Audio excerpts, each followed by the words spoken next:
Pare, murahin mo lang yung mga nanonood ng Drums Papawis. Utangin na lahat ng nanonood ng mga rudiments, panoorin nyo. Yun, maraming salamat syempre sa mga tropa natin na kasama kay Sir Pokyot. Yan.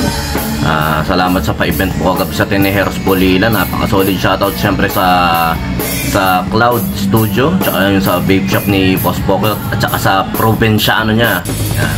Tsaka syempre yan, kay Boss Kano, isa rin sa pinakamalupit na DJ yan, pinakamalupit na babaero dito sa Bulacan. Tsaka napaka-solid yan. Tsaka yan si Boss Ariel, siyempre yung AB Pro Sounds and Light, napakalupit ng band equipment yan sa mga tropa natin naghahanap ng sound system, tawagin nyo na. Tsaka siyempre si Boss Renzo, napakadaming banda tinugtugan niya kagabi. Solid na solid yan talaga, napakalinis pumalo yan, swabe lang.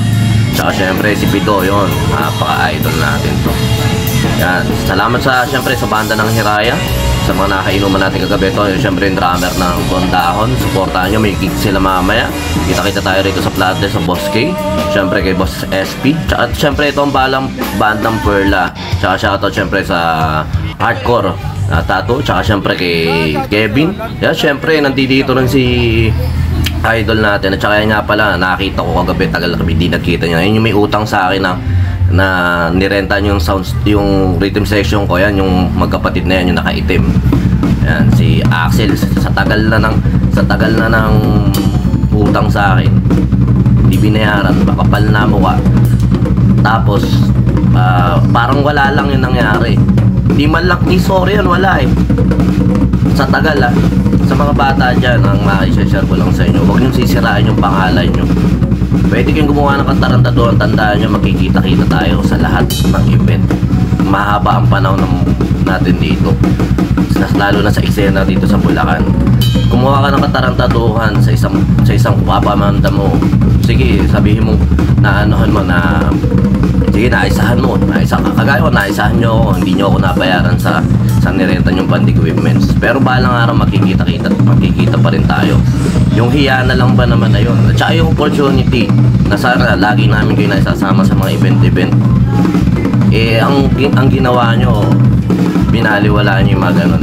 Ayoko talaga mag-share ng negativity rito, pero ngayon lang, nakita ko lang kagabi yung gagong yun eh. Shoutout sa magkapatid na yun.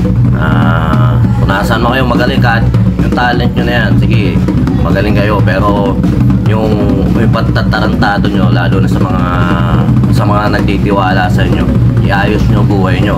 Dahil tandaan nyo, kahit langit ang kakampi nyo, may pusali pa rin kayong pwedeng baksakan. Tandaan nyo. Ngayon lang, simpleng reminders lang yun sa mga batang banda. Huwag kayong sisira sa kapwa banda nyo, lalo na sa mga organizer, kasi malayo pa ang lakbayan ng bawat sa atin, lalo na sa tugtugan dito sa Bulacan.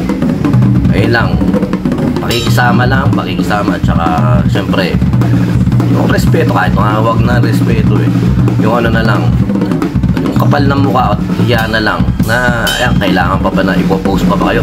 At saka ang matindi ron, kayo na may utang, ako pa'y binilak nyo. Napakatindi nyo talaga mag-utol. Sarap yung paguntugin. Basta yun lang sa mga tropa natin dyan, na-share ko lang dito sa Drums Papawis yun. Maraming salamat. Basta tuloy lang tayo.